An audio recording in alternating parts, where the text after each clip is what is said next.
Hello, Be Awesome listeners. This is exciting time today. My first ever Zoom recorded podcast with a past guest who actually interviewed me, episode 32, friend and just awesome human, Les Trachtman. And Les, thanks for joining and thanks for helping me on my new journey of social distancing podcasting 101. Well, thanks, Peach. And you remember, you'll never forget your first. Yes, no, I never. Well, you know, and there was the first experience with you was at Blue Angels, U.S. What was it? The U.S. Navy Naval College graduation, and it was fantastic with watching the Blue Angels fly over the river for about 40 minutes, and that's coming up in a month or so. So hopefully, this whole thing that we're dealing with lifts by then, and maybe I get the invite to be back out on the boat. That's hopeful and optimistic. Well, the invite's not hopeful and optimistic. You got the invite. The question is whether it'll happen or not. Yeah. So Les, I wanted to have you on the podcast for a couple of reasons. First and foremost, your company was doing some phenomenal things in revolutionizing the way that I saw medical imaging. And you were moving right along, growing pretty good. And this coronavirus hit. And instead of you guys going out and trying to sell more of your services, you're actually giving a lot of your services. So tell us a little bit about Purview, what you do, and also the offer that you're providing for medical providers. Yeah, thanks. And thanks for having me on again. Purview is it's a fast growing health tech company. You'd probably put us in the category of telemedicine, based here in Annapolis, Maryland. Our business is one where we provide diagnostic services, make them available remotely to docs when they need them. That includes medical images, that includes other diagnostic information, pathology reports, test results, etc. The neat part about what we do is it's all done remotely. So it turns out in a time like this, where we have this social distancing, or as you've called it, medicine distancing or health distancing, most hospitals in the world today are trying to prevent people from visiting the hospital, whether they are visitors, guests of a patient, or even if they're patients themselves or doctors. They'd prefer, unless it is a critical situation where they have to see you, they'd prefer you not to be at the hospital. Hospitals are, they're congested, and they're also places where obviously viruses are present. So staying away is a good thing. And our solution happens to fit right into that. So a couple days ago, I was traveling, trying desperately to get back to the country before they closed the doors. And one of the things we thought of is we needed as a company to do something to help. So first thing we did was we looked into our bag of tricks and we said, one of the things we can do is we can enable medical images to be shared by patients, by doctors, by providers, any kind of health facility. And it would negate the need to either physically hand somebody a disc or see somebody in person. So we made the decision to make that service a pretty important part of our arsenal of what we sell. We decided to make that service free, and we did it. And it was received with just, I would say, it was a heartwarming reception from our perspective. Where did you hear that reception from? Because I saw some pretty far away lands that you've already tapped into. We did. So it came from everywhere, but most importantly at that time, it was coming from the real hotbed. So we got some from Italy, some from Spain, some from the state of Washington, and a few from New York, where people were simply reaching out and saying, this is great, need this, I'm glad you're doing it. We tried to make it as simple as possible. Our guys in the office rallied, came up with simple videos on how to do it so that anybody could do it without having to call us, contact us. Of course, we were there if they did. And they made it work. And they made it work in 24 hours from the time that I had this crazy idea to make it happen. So it was pretty neat. Yeah, that is really neat. That is amazing. I'll tell you the reason why I really gravitated to your, first, the whole thing was on one of your LinkedIn posts that you said, hey, this offer is open to anyone and I shared it. And then last night, when I got the crazy idea to try to get you on this social distancing podcast, I was thinking about our son Chance broke his leg in January, just when the start of the coronavirus was happening, and we had to go to Children's Hospital in Boston a couple times. And one of the times we went in, we actually walked through the doors, and the police were right behind us and put us in a nobody in, nobody out. And the first thing I thought of, and this was early on in the coronavirus, it was the second week in February when this happened. And I'm like, oh my God, we're stuck here because of the coronavirus. Fortunately and unfortunately, there was a shooting at the hospital next door. So that's what the lockdown was for. But it posed that thought of, like, wouldn't it have been so much better if, we went from the x-ray to the next office to the next office, and, people were handing things off and then finally giving us the reading of the x-ray and saying, yeah, his leg is in fact broken. I'm sitting here saying, wouldn't that be a cool service for you to have, to minimize the number of touches, the number of people, especially in this time. And the x-rays aren't just for coronavirus tests. Let's be clear. This is x-rays on anything and everything. That's absolutely true. We have facilities that have been using our product for oncology, for example, and they're saying the same thing, which is even our oncology patients, we'd like them not to be here unless they have to be, unless it's critical, because we don't want to subject them to the extra exposure to disease. Right. And so you're offering this for free for anyone in the medical field. This is surely, like, first of all, I love wild, crazy ideas, but when you do it kind of in the selfless way of not knowing how long, what it's for, or how many people are going to be interested, you're taking a pretty good risk right now to make a difference. What's the less reason on this whole thing? What are you thinking about? You prepared to do the long haul, every doctor in the world? Yeah. So that first offer that we just talked about, that's actually available to patients. So if the patient wants to just have an encounter with the doc and doesn't want to show up, they can send that. So for example, your son's x-ray, they could send that in advance to the doc. Okay. And the doc could look at it and say, okay, great. Why don't you go here to get treated, as opposed to coming into my hospital that could be infected. So that's one. But last night we actually made another offering. I was had one of these sleepless nights last night. They happen to occur a lot these days with all that's going on in the world. And what I realized is we had a few other offerings that also were potentially ways to save lives, keep docs from having to be in the hospital to do their diagnosis. So these are typically radiologists or subspecialists who read x-rays, CTs, MRs, things like that. And a lot of times they have to come into the hospital just to do those reads.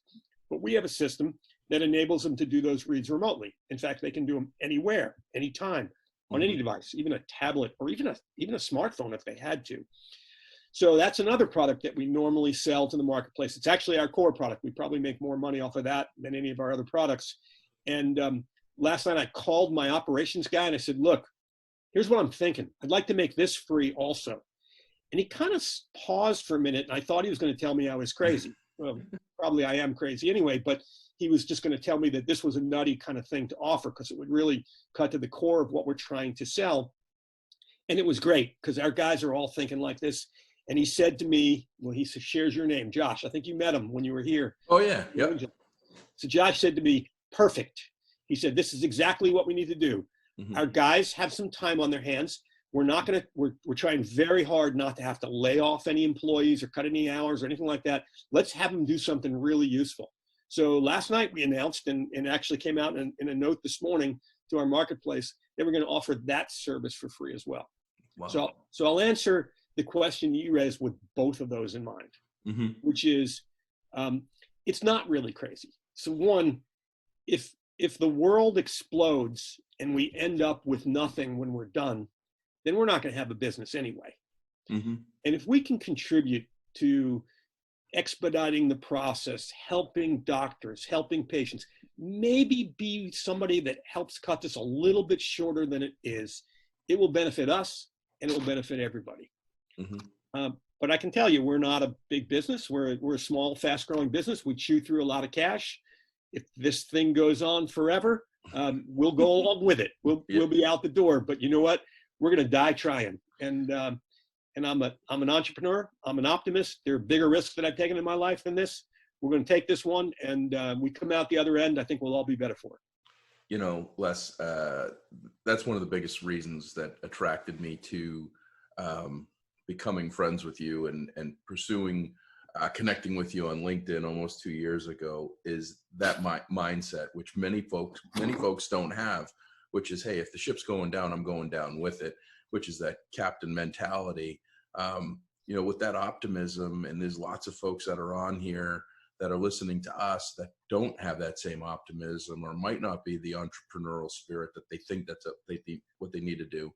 You know, what kind of advice would you give people? What do you give your team? You know, I'm sure that no matter how great a job you do as yourself as a leader and your optimism, getting that message out to the others that might have some other stresses in their life, what advice would you give? Or what's Les's power thought of the day that he might brighten someone up for thinking a little bit differently than doom and gloom and we're all done here? Yeah. Well, first of all, thank you for calling me an optimist, because that's coming from the king of optimism. you are it. I think your whole listening audience would love to just get a little bit spill over from your optimism into our beings. And maybe perhaps that's what you gave us when you came and visited in May of last year. I think our folks walked away just beaming from that encounter. So I'm guessing it was. Here's the way I look at it. I think realistically, we're a mission-driven company. We're here for a purpose. Sure, we need to make money so we can continue in business. And ultimately, we're capitalists. That's what we're doing this for. But in life, I say in general, whether it's business or otherwise, we're all put on this planet for just one purpose. And that's to make a positive impact that when we leave, it's a little better than when we got here.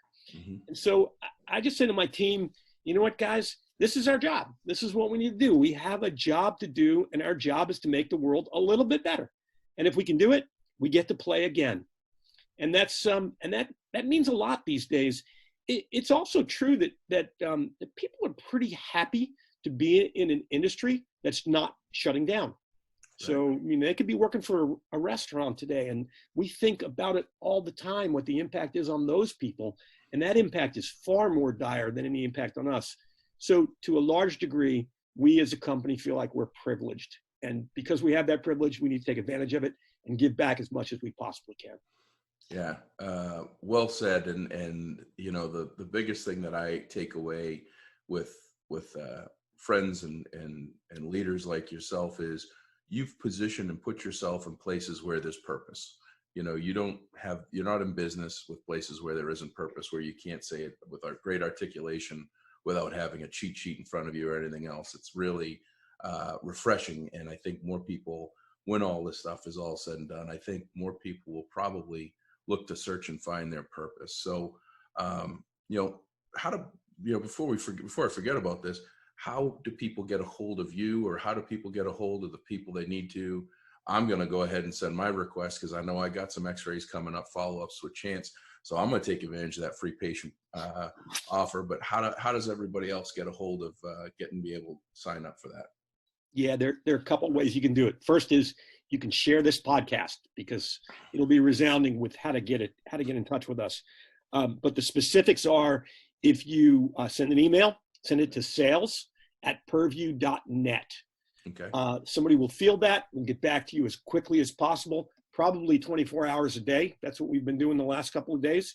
And we'll respond to you, and we'll provide you with how to get there.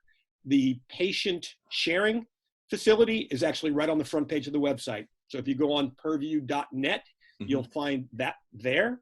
And then if you want to just use the old telephone, you can call us at 1-800-501-1537. Probably dial, I think it's 1 for sales, but if you dial support, somebody will help you there as well. Awesome. And that's Purview, Purview. That is correct. Thank you. Awesome.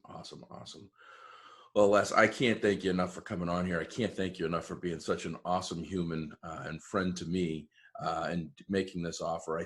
We're hearing so much about telemedicine and telehealth and social distancing, and I called it medical distancing in a post. I think that this is something that obviously is going to be well utilized in the future, but for you to be able to give it to people for free right now while we're going through these unprecedented times is just a stand up by Purview. What you guys are doing, I'll put this out all over the place. And got any parting words? Or otherwise, we can get back to our Sundays. How's Tuck doing, by the way? Tucker's doing great, and he misses you. That's my dog. Yeah. So here's what I'd say as parting words. We're not alone. So Purview's a pretty cool company, and we're there for a reason. But there are big name pharmaceutical companies and that are donating drugs, and suppliers donating masks and gowns and consumables. So it's not just us. This is really, truly the world coming together. I feel it. And I think if we get through this, well, when we get through this, I'm confident that we will, we're going to come out the other end. And I'm hoping, I'm praying that we're a more cohesive and maybe even a kinder planet than we were on the way in. Yeah, 100%. Couldn't agree more. And I'm hopeful. I've talked to a number of folks a lot today about that, and I believe that with the right mindset and to just realize that we're all in this together, this is something truly, when you look at everything else historically, this is the first something that is absolutely global. I mean, you made a comment to me about it's a small world. Coca-Cola in the 60s tagline, or Disney World's "It's a small world." The world really is getting smaller by the day, but this is the first time that this is the same thing. Everyone globally is being impacted by it in some capacity. And I really do believe this will make us stronger. We will find ways to be innovative and creative. As I shared with you, I've had every speaking engagement and every revenue generating opportunity because everything I did was in person, collapsed in the last 2 weeks until July. And it could go further. And things that I said I would never do, like do a podcast on video like I'm doing right now, or potentially monetize my podcast, or find other revenue streams or ways to do things would be awesome. I got to think about those things. And you know something? I probably should have thought about them 2 years ago. I just couldn't get out of my own way and how I was thinking. So thinking different, doing different, and being stronger, I think we're all going to end up on the better side of things when this is all said and done. So I can't thank you enough, my friend. You know, when you talk about sleepless nights, your text came in at 3:43 this morning to confirm this for today and telling me that you'd make time for me. So I know you weren't sleeping. I wasn't sleeping that well myself. But yeah, let's just keep going. And if there's anything Be Awesome can do for Purview, we're always in your corner, my friend. And hope you get to enjoy a little bit of what's left of your Sunday. Great. Thanks for having me on. Thanks for spreading this message. Anytime, my friend.